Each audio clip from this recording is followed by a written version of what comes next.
Hello, hello humans.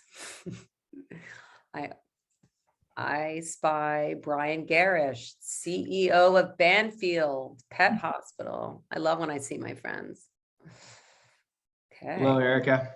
good to see you. Yeah, feel free to unmute. Tell us where I know we have people, we have London, we have Washington. I don't know, are you in Washington or? I'm in Washington today. All yes. right, tell us where you're calling in from. Tell us how you're doing. This is, this is Mental Health Awareness Month. And Brian knows this. One of the questions I often ask and urge others to ask is, how are you really, really doing? Oh my God, there's Brian's cat. You can So I'm doing really, really well. And I always have a cat in front of me here for these meetings. My dog is upstairs because I'm hiding in my son's room. I'm really, really annoyed at my husband who wasn't supposed to be home during this. So let's be real. Okay, well, we have, wow, everybody's so punctual. Oh, we have Santiago. I love that. Wow. I'd like to be in Chile. And Ashley's here. Hey, Ashley from Lexington. Good to see you. Oh my goodness. All right. We are gonna get started. All right, well, it's 3 minutes after, so people will join as we go. So, hi everyone, I am Erica Keswin, Boulder, Colorado, one of my all-time favorite places. I am Erica Keswin. I am calling in from my son's room in New York City, although the setup at this room is kind of cool. Usually you can't tell. I'm sitting in my son's room, his bedroom. And I'm really excited to be here. I am a workplace strategist, an author, a speaker. I've spent 25 plus years in the human capital space, helping companies improve performance through people. And I recognize a lot of these names. Excited to meet those of you who I don't know. I've written a couple of books, the most recent one called Rituals Roadmap, the first one called Bring Your Human to Work. And I'm here on behalf, or excited to be partnering with Terawatt, which is a cohort-based group coaching startup, which is a really cool company where they bring groups of people together within a company to provide coaching. I'm actually one of the coaches, and one of my favorite things about them, and this is sort of why they had me at Hello, which is their tagline is, because everybody deserves a good coach. Not just a coach, but everybody deserves a good coach, which I agree. And Leonora, who you'll meet on our panel, is also one of the Terawatt coaches. So our plan for today is that I am going to let our three very, very esteemed panelists introduce themselves, because I always feel like they can do a better job than I can. And then we're going to dive in. We're going to take questions. We're going to leave dedicated time for questions on the end, but I love a good chat function. So feel free to comment, feel free to put questions in as we go, and we will organically try to weave them in. So without further ado, Leonora, I said your name first, so I'm going to start with you. I'm going to give you guys each about a minute to introduce yourselves and what made you say yes to joining me today. Well, thank you so much for that great introduction, Erica. And I'm so excited to be with all of you. I feel grateful for anyone who volunteers to spend more time on Zoom these days. So thank you very much. I am an executive coach based in Nashville, Tennessee. My practice focuses on the leadership primarily of family-owned businesses and the teams who surround them, although I support other types of businesses as well. And I also have a side hustle teaching negotiation and corporate social responsibility at Vanderbilt University here in Nashville. And so I said yes to this. Like, to be clear, I initially said no, and we'll get into the reasons why. And the reason I said no is that as a coach, my technical training is not mental health. And as a coach, mental wellness is what I wheel and deal in all day. So we'll talk more about that. Hopefully that was under a minute, Erica.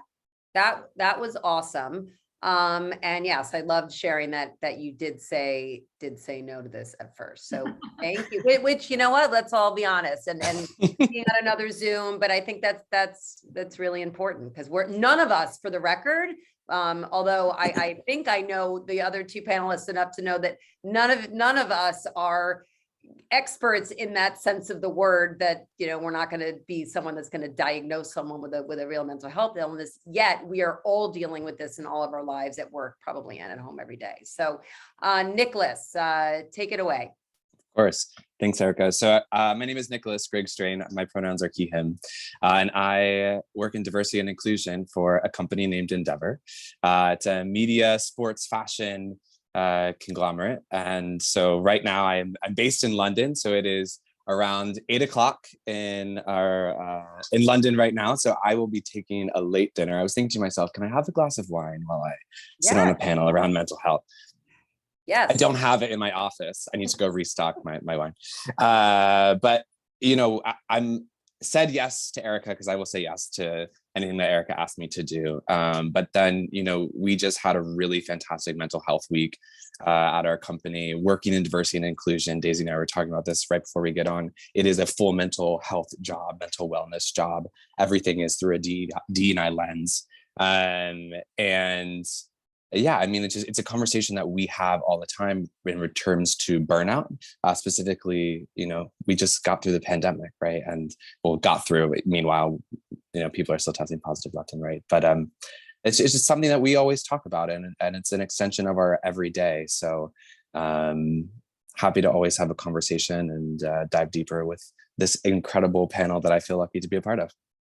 Great. Well, yeah. And when Nicholas wrote me back, he said, I'm even going to be more ready and rested to do this because you just got back from your own vacation break, hopefully a mental health break. So thank you for jumping right back into this after your time away.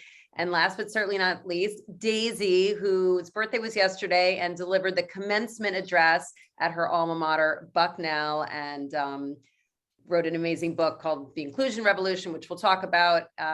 We have a few people here that have it in the background. So I love that. All right, Daisy, take it away.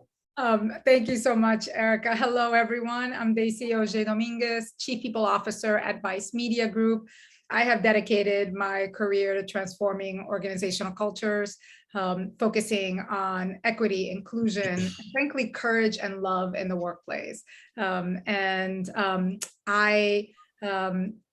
I like, like Nicholas, don't say no to Erica. I should say my pronouns are she, her, and ella, and I am speaking to all of you from my home office in Brooklyn, New York. And to speak a little bit about mental health, we are once again quarantining in my household. My husband just tested positive with COVID. I just barely recuperated from it several weeks ago. And so mental health, physical health, all the healths are top of mind for me. And also would always say yes to Erica. And I was extra excited to say yes to Erica this time because mental health is important. It's important at every stage of life. And it is incredibly important in the workplace. It has always been important, but we are speaking about it now in ways that we hadn't before. And I was excited to come and share what I've learned, what I'm testing, and also what I still want to learn from my fellow panelists. So thrilled to be here. Thank you, Erica.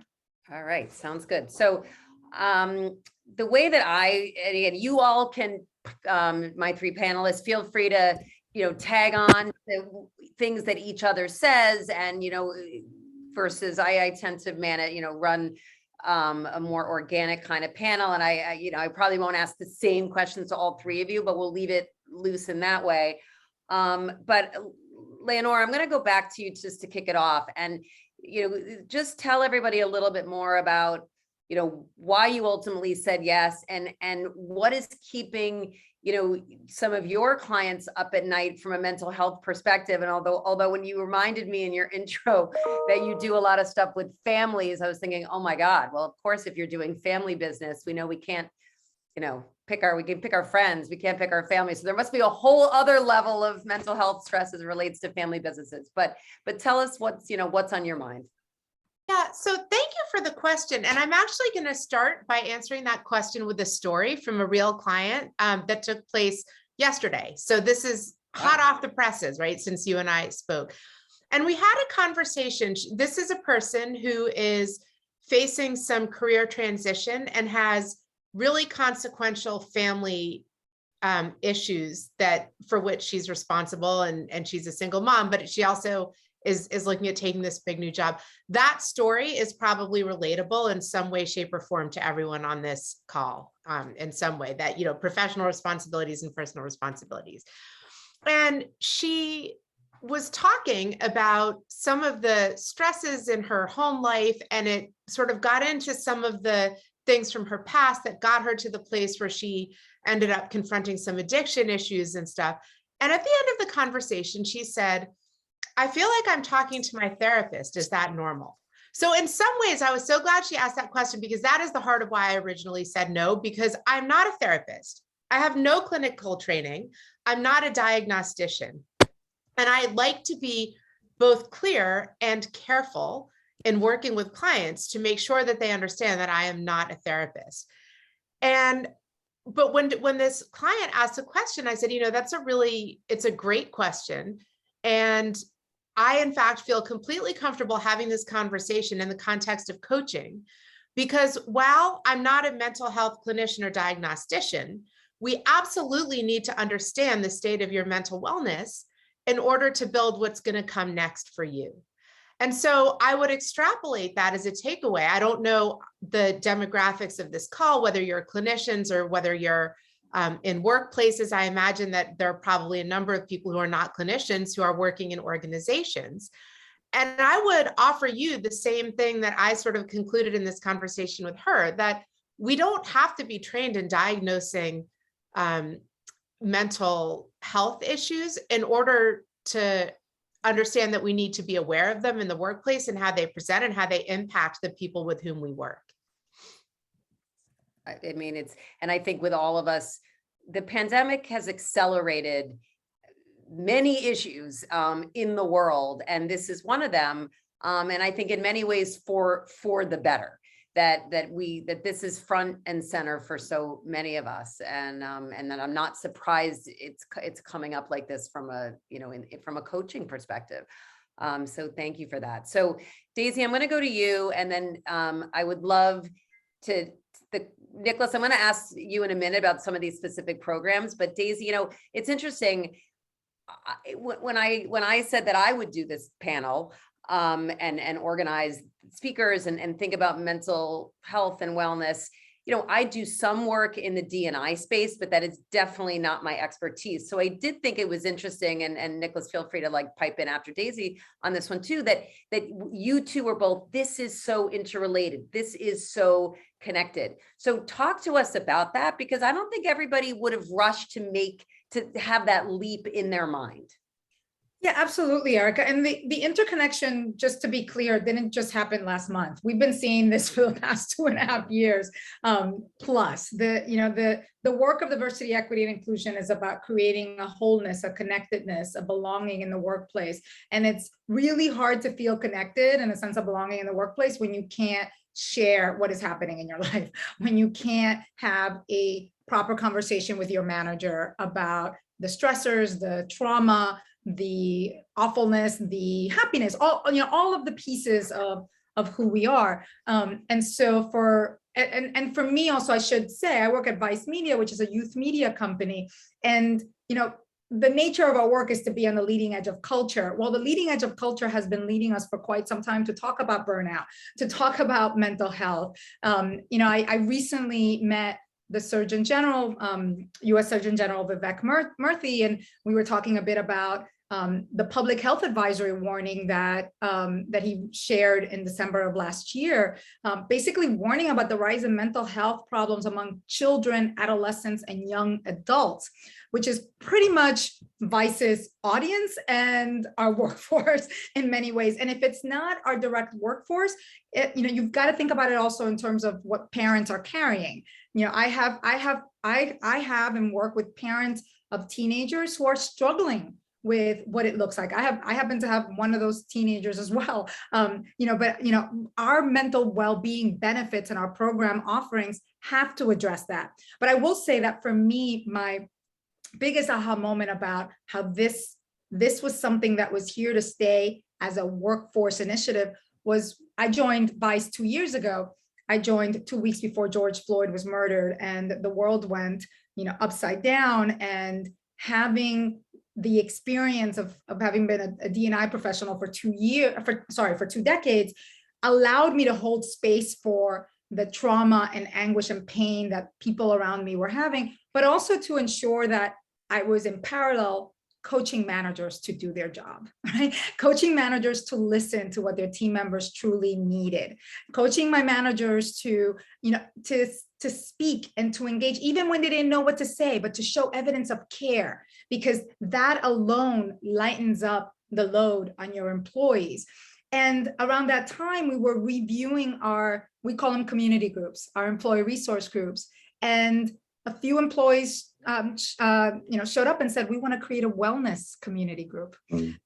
And so I said, well, that's a new one. Cool. I was like, let's see, what do you want to do? And when they started proposing the programming, I mean, we've done a decolonizing mental health workshop. We have done and by we, I mean, they have led it. I have supported it.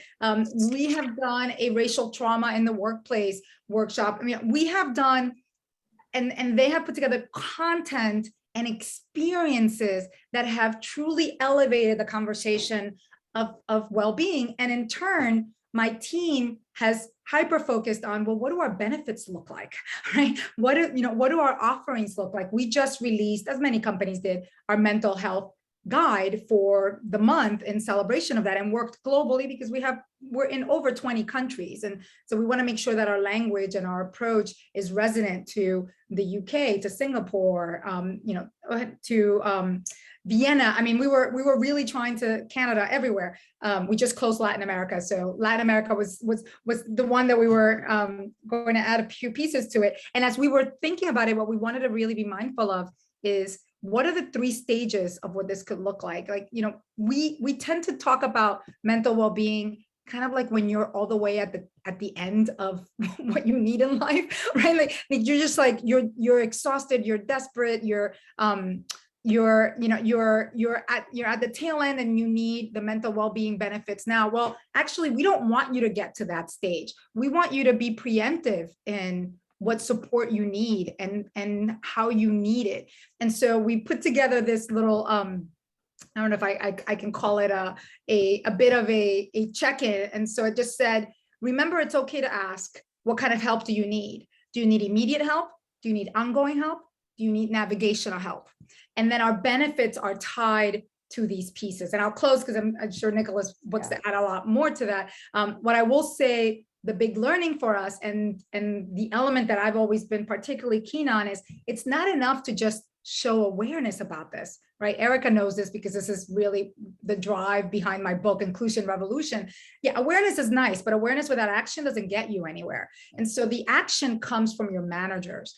And it's the parallel of everything that we create for managers. It's how do you have these conversations, not just send them to the benefits guide, not just send them to the benefits lead, but how do you encourage the conversations with your employees so that they feel comfortable coming to you, so that they feel a sense of trust coming to you, and so that even if you don't have all the answers, again, you're showing that evidence of care.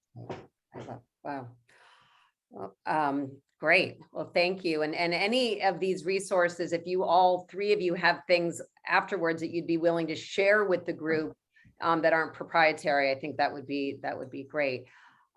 So awareness, we need awareness, but more than that, we need action and impact. And Nicholas, when you and I spoke, you talked about hosting what you called good times minds, which included all different kinds of programming. So what kinds of things from an action standpoint, is Endeavor doing, and or feel free to weigh in on the diversity conversation as well.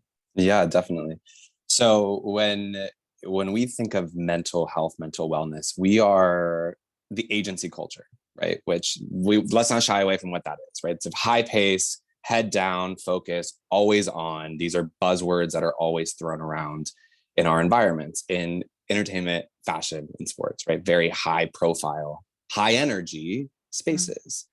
And when we think about diversifying these spaces, you're welcoming, well, diversifying any spaces, right? You're welcoming people who have been historically excluded, right? Which they have been historically excluded for reasons, right? Or there are barriers and gates that have been up that need to come down, which also require change.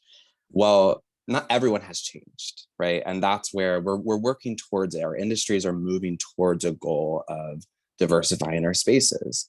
But when you have someone from an underrepresented group in a space where they may not feel welcome, there's additional burdens that their experience then leans into this specific space at the specific time. And so I think when we think of intersectionality, when we think of somebody's identity walking into a space, whatever space, we've all walked into a space where we feel uncomfortable. That adds at a workplace a lot of layers to, hits on your mental health, on your mental wellness. And when you add that on top of a crazy environment already, right? I have a door to my office. I can close my door and say, see you later, right? But, newer employees or people who are just on the floor don't have that luxury, right? And so I think, when we think of diversity, we think of age, gender, sexual orientation, race, ethnicity. Are you out at work? And does that lay on you, every day?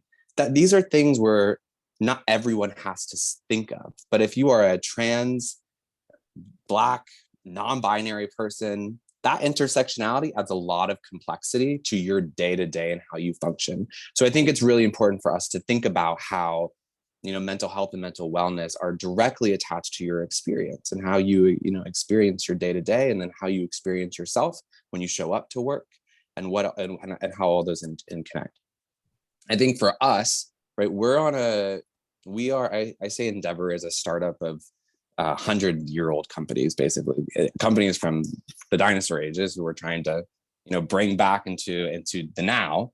And so every single one of our companies is in a different part of their journey.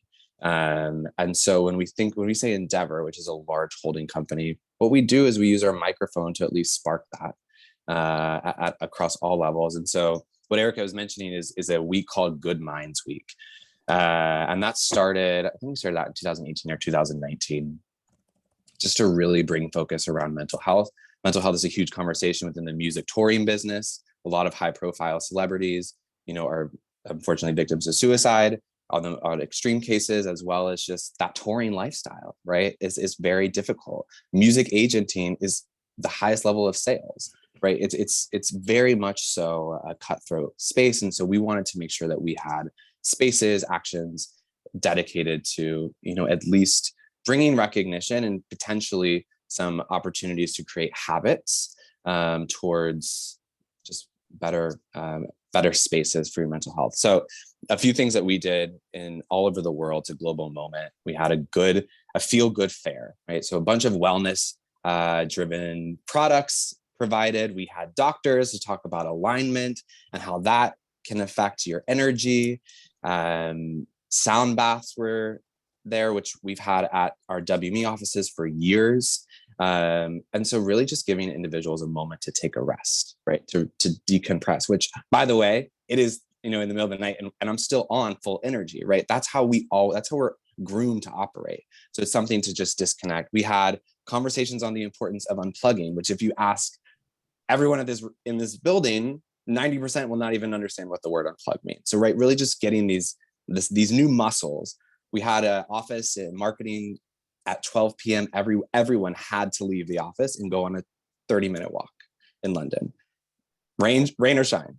These are moments, breaks, things that we're just trying to really implement physical new habits. And Daisy, when you talk about, the trauma training that you're at, one day, I won't even kid, one day we hope to be there, right? That's not where our organization's journey is at. And I think that's something to just be honest and real with whoever's on, wherever you're at. Like, you could be, we have strengths in other areas, right? But this is something that, because of the nature of our business, we're really trying to groom hundreds of years of habits out of individuals. And I think, I'm one, there's some people who know me on this call, I'll call it as it is, and that's where we're at.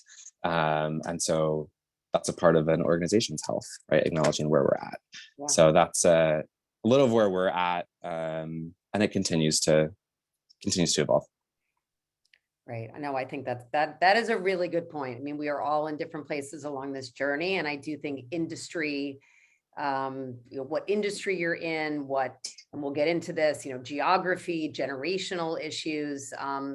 Everybody approaches this very differently. But I like, it seems like what you're doing, it's very intentional.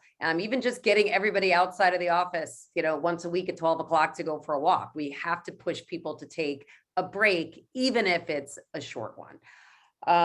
So on the generational question, Leonor, I'm going to go back to you. When I don't know, some of you I know, because I recognize you on the Zoom, I sent out my newsletter this week announcing this panel, and I wrote, a woman at Work Human last week shared an anecdote at dinner where she said, we have all these generations at work.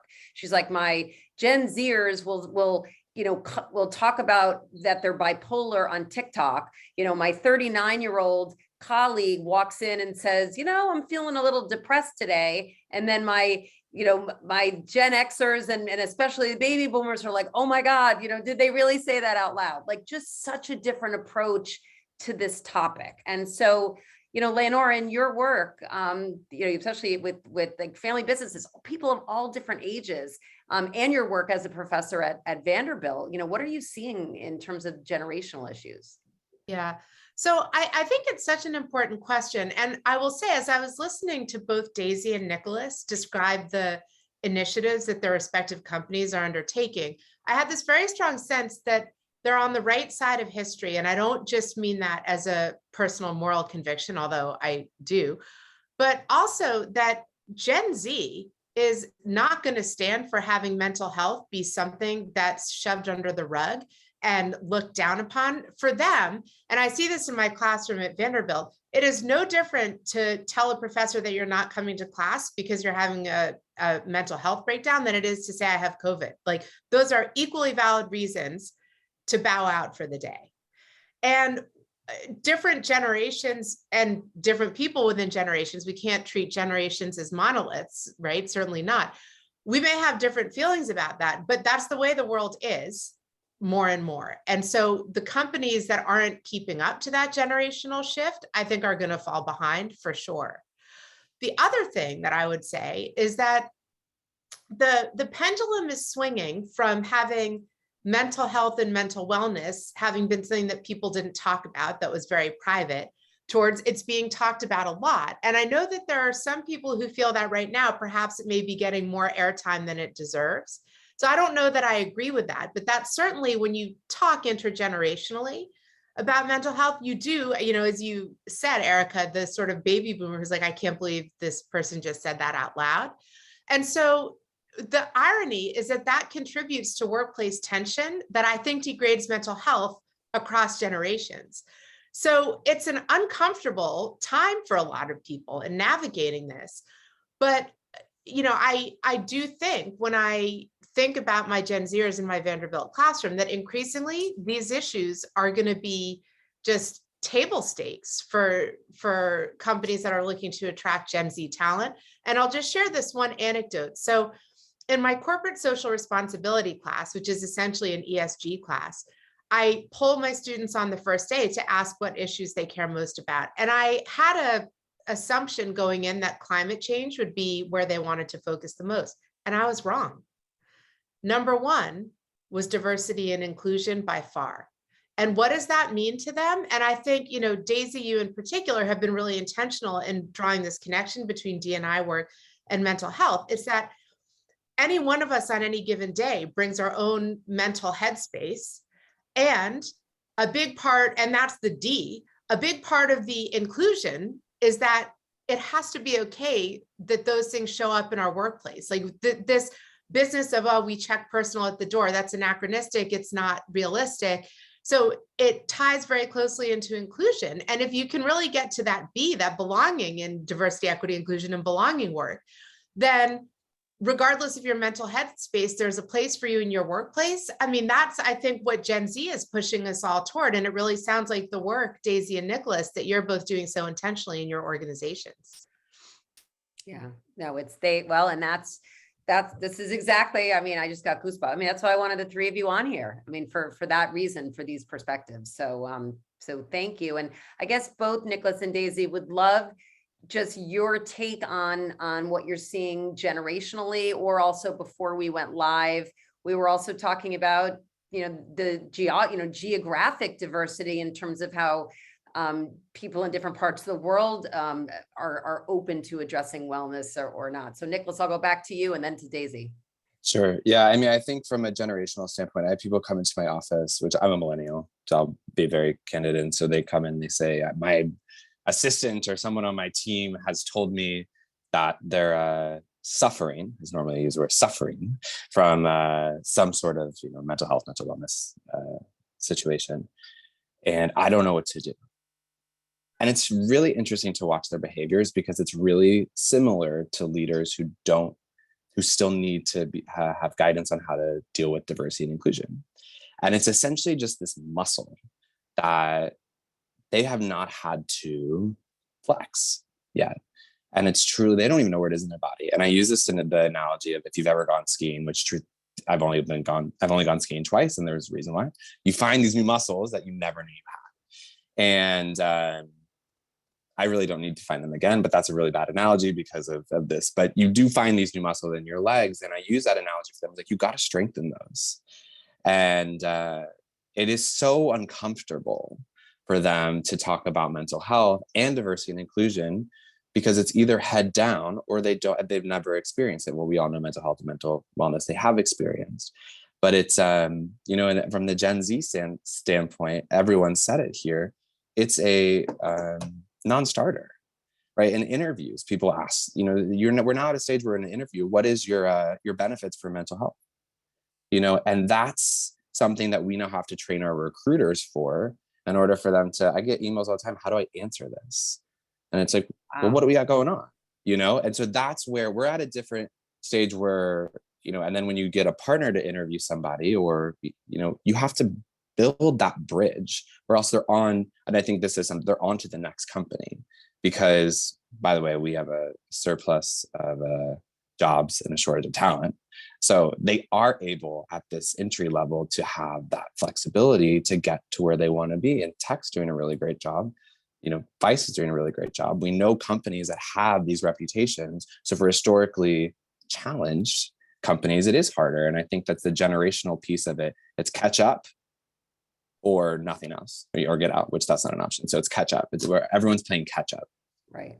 I mean, wow. I was a recruiter for many years, and that would never have been part of, a candidate has never asked me that. I mean, I haven't been doing this for a long time. So the world really has changed, which is a positive thing if people are open to it and they're going to push for it. And the other thing that struck me as you were talking is, again, when you come from an industry, and in your industry in particular, it's a lot of white men, a lot of men, a lot of people that have never had to think about these kinds of issues, because especially in sports and entertainment, everybody just wants to work in these companies. Like, you never had to think about any of this stuff. And so it brings me back to the importance, which I know we'll keep circling this on training our managers to have these conversations, like the mid managers, but even in this case, the senior managers and the partners, like how we have to train these managers. Oh my gosh. All right, Daisy, I want you to answer. And then also Megan McCarthy wrote in the chat, how are you answering that question about what benefits do you offer? So Daisy, you can weigh on this broader question, but then maybe, both of you, how, when people ask that, what do you say?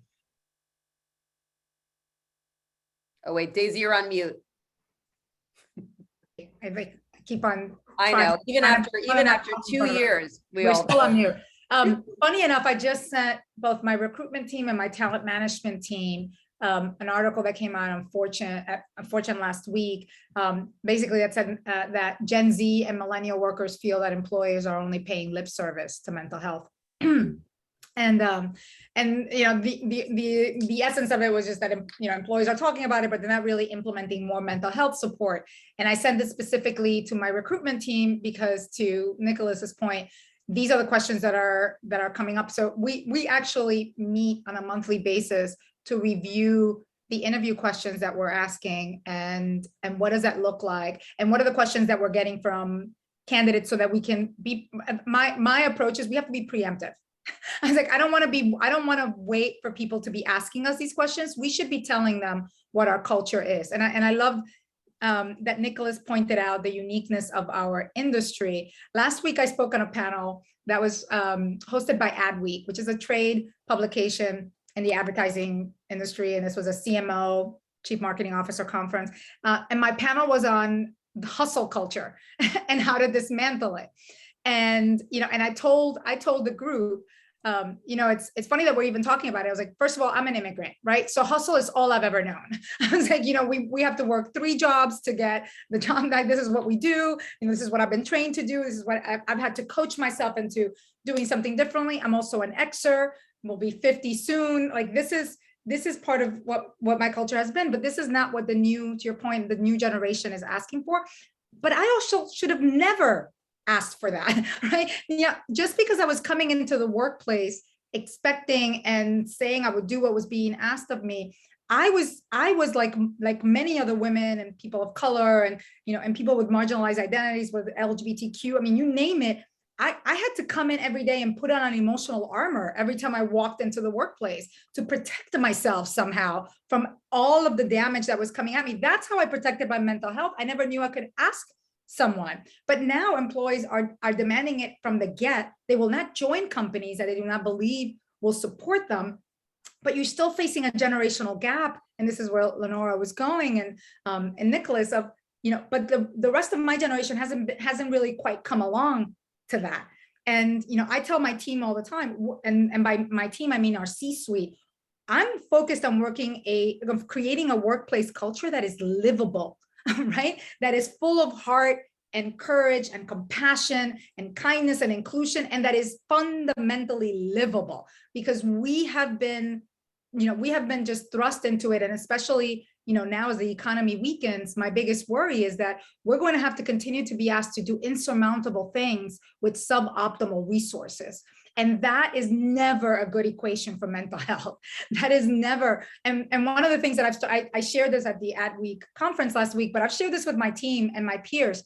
You know how I protect my mental health? How I've started recently is sometimes I wake up and I say, today I am going to be mediocre. I am just going to protect my space and who I am, because even at my most mediocre, I get the job done. Yeah. I do what needs to be done, but I am not going to push myself and try to continue to do what I've been doing my entire career, which is form myself into an image of what you think is productivity and what you think is a version of white professionalism norms. I am going to do what I need to do, and I am going to focus on the urgent, not, I'm sorry, I'm not going to focus on the urgent at every minute of the day. I'm going to focus on the necessary and pick from the urgent what I need to address now, so that I am not, we're constantly in this push and pull between what's necessary and what's urgent. And we haven't taught our employees and our leaders how to manage that. So that's one of the pieces on that front. And by the way, that language, Erica, to your point about geography, feels very American to my teams that are outside of the US. Yep. And so when I speak to my European team, my Middle East team, just like, they love it. They're just like, this is great, Daisy, but like, how do we, talk to our Saudi folks about this? My APAC, what we do is that we talk about, well, what feels bespoke to you, right? Because they get excited about it. They're like, oh, we get it, right? We're humans. It's very human. This is a very human need. But it just feels a little too posh to say that, Daisy, right? That's what I heard in the UK. In Saudi Arabia, I was like, that feels a little too advanced for us.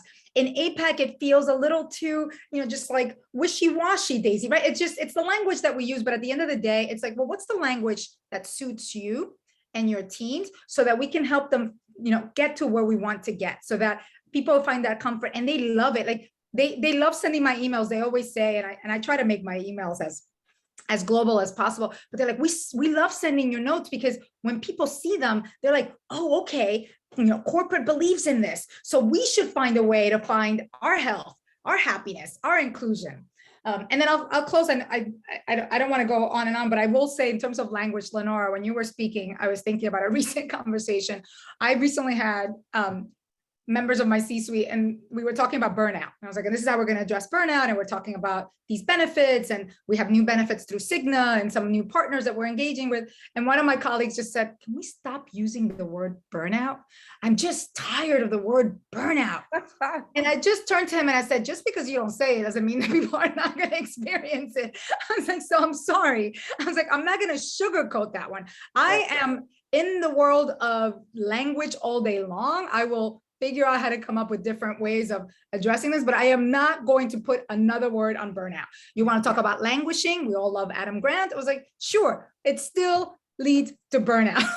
So I say that because that was, they're going like, oh my gosh, all of our young employees, all they're talking about is how burnt out they are, how exhausted, how traumatic everything is. I was like, okay, these words aren't new. There's just a freedom to use them in the context of work that you didn't grow up with.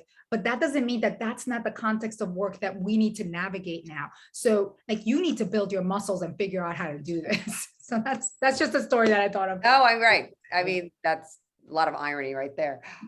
Leonore, I think you wanted to weigh in on something.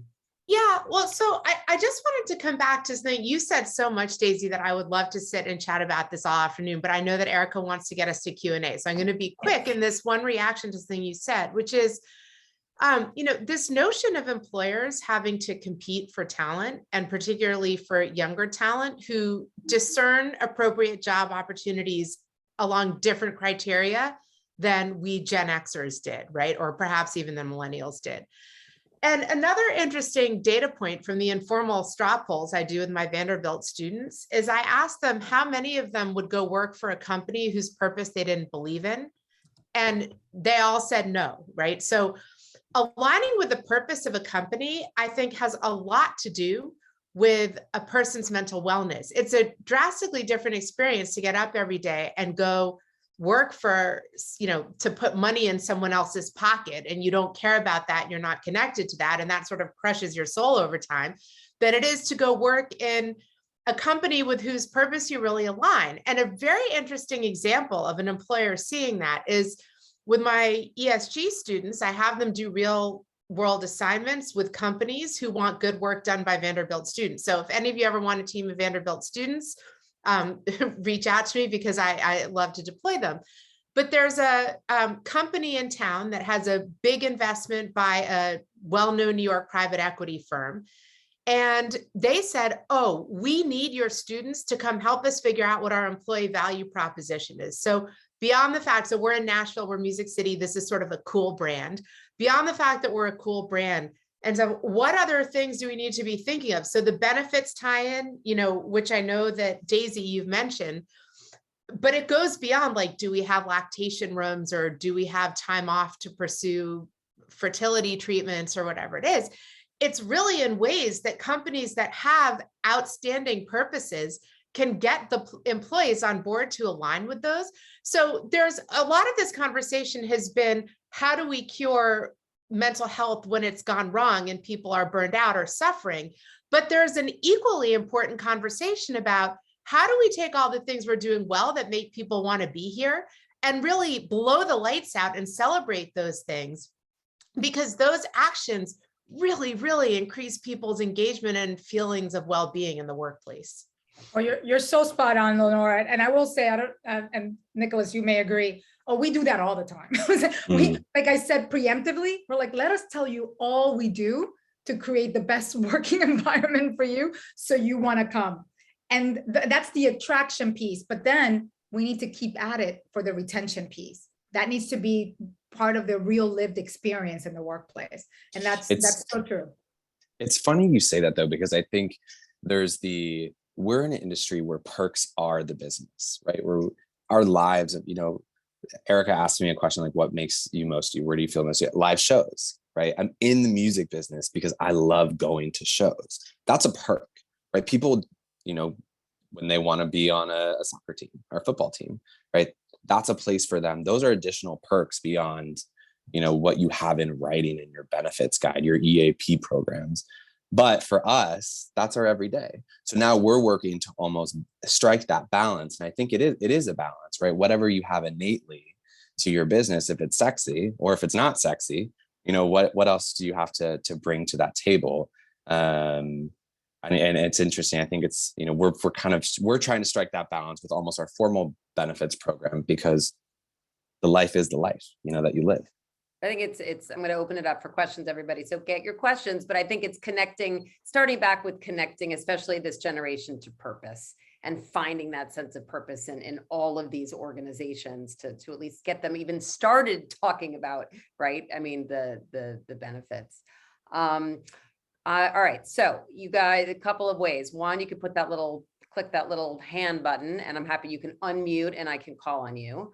Or I could call on you anyway, which I won't do, I promise. I did want to, there was one comment in the chat from Jessica, and I meant to say this earlier, which I agree. I don't know why, Jessica, I've used it so many times today, using the word train the managers. I do think of this as more development. Daisy shaking her head too. And I agree, it's personal and professional development. It is all of it. And yes, they need it. So I agree with you on that clarification. All right, so any questions? And Bethany or any of my Terawatt friends, if anybody sees a hand, tell me if they see a hand. If not, I have a question. Erica, I have my Brian. hand. Okay, and Brian, who I was going to do a shout out to Brian, everybody. This is Brian Garris, president of Banfield Pet Hospital. It's like all my worlds are coming together. Brian does these amazing roundtables called Band Together, and he did one on mental health. And Daisy was supposed to come. I hosted it at my house, and Nicholas was supposed to come. Nicholas ended up in LA, and Daisy traveled, and now you're meeting on this. So all the worlds are colliding. So Brian, take it away. What's your question? Awesome. Well, world order is being restored. So Daisy, nice to formally meet you, and you too, Nicholas, and hi, Lenora. So great comments and great discussion. So the question I was going to ask is, it feels like associates and employees are becoming clear on these organizations that have a purpose they can connect with, and they're hearing about these types of resources. When I think about Banfield, just to give some context, we have over 1,000 hospitals, so that creates complexity, and we have about 20,000 associates. So you have the overwhelming majority of them are in the hospital on the front lines. And so whatever it is, I believe, or our organization believes, it takes a lot of time to cascade that information and people to truly feel safe to belong. So when I think about our diversity resource groups and our equity, inclusion, and diversity journey, it's one thing for people to be aware of it and understand it. It's another thing to then action on it. So any just thoughts on how employees actually feel comfortable in having these types of conversations? Because again, it's one thing to know that it exists, but then there's that moment of truth when I then have to go to a manager and say, I'm not feeling well and I'm having issues. So any thoughts on how to get our employees to feel real comfortable in having those conversations? I have, oh, go ahead. I was going to say, Leonora, are you seeing this like in your coaching work? Yeah. So I think the most powerful way to make something okay is to model it at the top. And I think I've done this work actually with a lot of CEOs who will share about a mental health trial that they've experienced. And I think you'd be hard pressed to find a human being who hasn't, had something happen. And whether they discuss that at a town hall, whose intention is to foster mental wellness in the workplace, or whether it's, in some sort of email or even on LinkedIn, but in some sort of public forum to make it okay, means that you are implicitly giving permission to every person in the organization below you to have that conversation. And then that's sort of, to use Daisy's distinction, which I love, that's help building the awareness.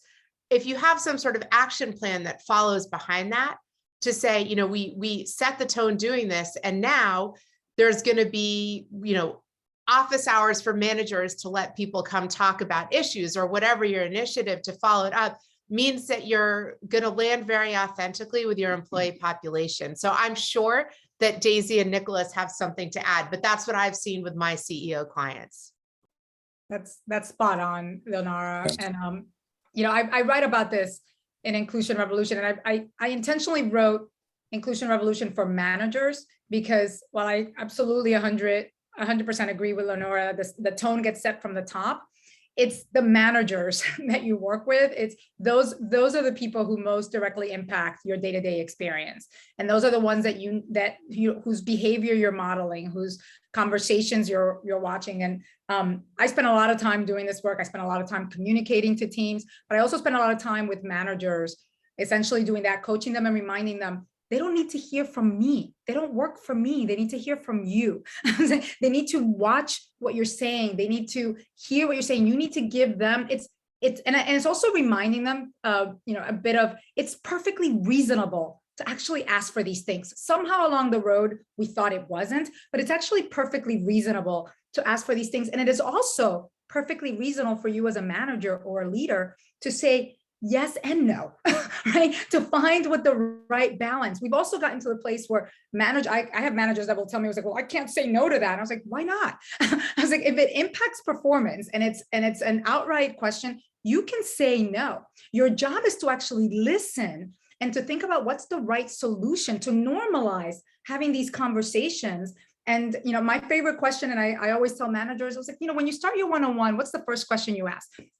Where are our KPIs? What are we doing? It's like, how about just sort of sitting and going, like, do you need me today to witness, to help, or to distract you? What do you need from me, right? It's normalizing what you need from me versus what I need from you at every stage creates an agency and a relationship with your colleagues and your team members that is very different. And, I'll close by saying, I have a team member right now whose mother is going through cancer, and it's awful. It is all of those things. And my grandfather passed away from cancer, and I went through all of that. And when she told me, I called her and I said, okay, I can't tell you what you're going through, but I'm going to tell you it's going to get harder before you know it. And I want you to know you can call me anytime that you're struggling, because I know you, and I know you're going to go inward, and I know you're going to start working extra, and I know you're going to do all these things, and I'm giving you permission. I am telling you, you're going to need to take time off. You're going to need these things, but I'm not going to tell you what you need, because you need to tell me. You need to have, so I'm just sharing with you, here's how I handled it. Here's what I did. And I want you to know that everything's available to you. Whatever the menu of options that you need are, it is all available to you. And that moment, that connection, I mean, she took a day off and she said, I went to the ocean with my friends. She's in London. I went to the ocean with my friends and it was amazing. And I was like, that's great. You need to do that. And that's the kind of relationship that we need to have. I also, and I mean, I'm saying all the sad things right now, but these are sad. And I absolutely agree with you, Lenora. There's a lot of goodness to be carried, but we're also all dealing with a lot of the sadness and the heaviness of this. And, people and culture teams, D&I teams, our leaders are handling this. But I had a leader recently whose teenage daughter tried to commit suicide, and it was on a weekend. And he didn't know who to call. So he texted me because we had just spent 3 days on an offsite. And I said, okay, we're going to work. And he's in another state. It's like, we're going to motivate. He's like, here's your resources. They're close on the weekend. I was like, damn it. Okay, let me call my friends. Let me figure this out. Let me get your head of benefits. We motivated everyone. And all I kept on telling my team was, I appreciate you doing this on a weekend. I know it's extra labor and I'm taking you away from your family, but this little bit of reprieve that we are offering our colleague means the world to him. And this is the moment that he needs. And this is how we show up. And you can all get a comp day next week. And that moment, and he's past it, and it's going to be a long road, but that's the kind of work that we're all being asked to do. And it's got to be, and I brought in his manager, and his manager instantly was like, yes, whatever you need, I'll take over next week. You don't come in. We built a plan of support right away to help them feel that they had the backing of the organization. And that's the kind of support that we need. That employee, that leader is going to give us everything as a company, because he feels that we gave him everything. And that's the kind of relationship that we should all have. I just somebody sent me a direct question. So Nicholas, I'm going to send this one over to you. We're going to be out of time soon. And I have one quick little question for each of the panelists, and we'll be in touch. I'm going to send everybody resources and studies and all the different things that people mentioned, because I do feel like I could be on here all day listening to you guys. But the question that came in is, how is mental health related to this great resignation, great reshuffle, whatever we're calling it, and how can recruitment and retention help support mental health? Yeah. Do you have a take on that? Yeah, I mean, sorry, my lights turned out in here, so I had to reset my whole thing. When we think about the Great Resignation, it's a lot of what Daisy said is a lot of burnout, right? And it's a lot of options to, either be with family or have to be with family over the job that we have taken on, right? And it's environments that we historically have subscribed to as normal working environments that are no longer normal. And that is a part of mental health, right? And when we think of how do we actually pivot towards retention, I mean, there's a plethora of things that we have to discuss and evaluate when it comes to retention numbers, but the mental health of our employees is at the top of that list because of the work and the quality of work that everyone expects. And how do you strike that balance and stay in the house, right? That's the balance is the secret sauce, as well as, and to get that balance is all the support that we've been talking about today. And so it's directly connected. I mean, it is the answer, like mental health and mental wellness is the answer to retention. And, that's plain and simple. And the further that we get down this journey, I do believe the more retention that we'll see and the less turnover rates, and especially at the Gen Z level, because those are the individuals within our companies that really need that extra, as we've talked about, that extra support. Right. Right. And they're going to ask about it in the interviews. It's going to keep them engaged. It's going to, they'll stay longer, be happier, and even trying to get, and that's another reason is to have those programs, but then to get the old people. I'm in that Gen X group, and the people in this generation comfortable having those really important conversations. So my last quick question for each of you, which Nicholas, you alluded to it earlier, so you might know it's coming, but I asked this in my interviews and on my podcast, and I think it's really important because, the three of you are in the coaching, people, D&I, HR space, right? Many of the people on this call are, and as I said, I don't remember if I said it when we started this or when the three of us were on before we started, but I heard somebody today say, I didn't ask for this. Like, we as people in the HR space and CEOs, leaders are in the middle of this. And we need to put our own oxygen mask on first. We need to take care of ourselves. And as somebody who wrote a book on rituals and think that rituals is actually a really great tool to be able to make sure that you invest a little bit in yourself. And so the question that I'll ask all of you is, just very quickly, what do you do in your life that makes you feel most like you? Or, what do you do in your life that helps you take care of you? And Leonora, I'm going to start with you. Yeah. So I think a lot of mental health is connected to control and anxiety about the things that we can't control, right? Which is like a topic for a whole other day. So I won't go there. But I have awareness around that. And so sometimes I feel really settled when I gain control over that, which I actually can control. And one of those things is what my family eats for dinner every night. So I have a dry erase board in my kitchen. And every Sunday I work with my girls to make the list of what the schedule is for the week, what meals we're going to have. I get their input on what to prepare, and then we shop together. Really small ritual, but it makes us all feel grounded. I love that. Nicholas, what about you? Leonora, you are the parent that I wish to be. That planning is just amazing. I feel most like I mentioned that live events, just being in a room full of people, but and I saw Brian said this as well. It's really music, right? And being able to disconnect and be empowered or find an emotional journey that you feel connected to in that moment. And I think, whenever anxieties hit, rough times hit, you need a little bit of a boost. You need a little bit of a come down. People tell me I need a little bit of a come down. Sometimes there's different tones of music that really helped me get there. And it's a bit of an escape, but it's also a touch to creativity. I think we all are our most pure selves when we lean into our creativity good or bad, good, bad, and ugly. You know, Yeah, that's and the finding out, right, what do we do that makes us feel most like us is often is connected to this wellness. It makes us feel good. And yes, Brian, we've spoken about the music a lot. Jessica just wrote in movement, dance breaks, walks with music. Like for those of you who haven't heard that question, think about what do you do in your life that makes you feel most like you and build it in.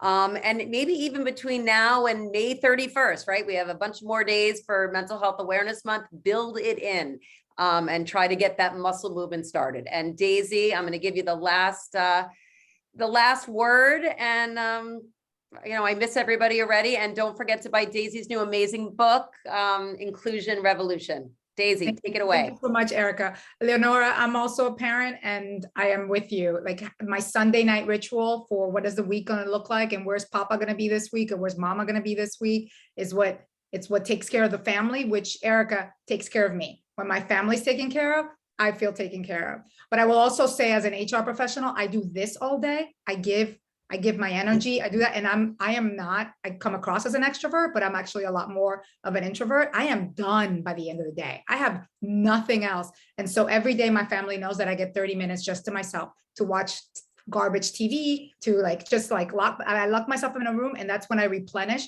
so that I can give back, because I need to just get it all out so I can be me again.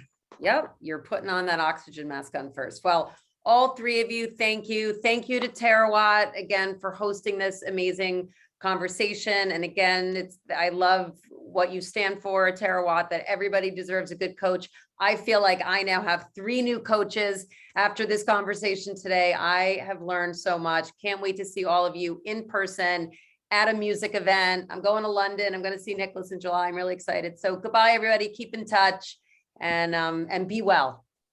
Thank you. bye. Bye-bye.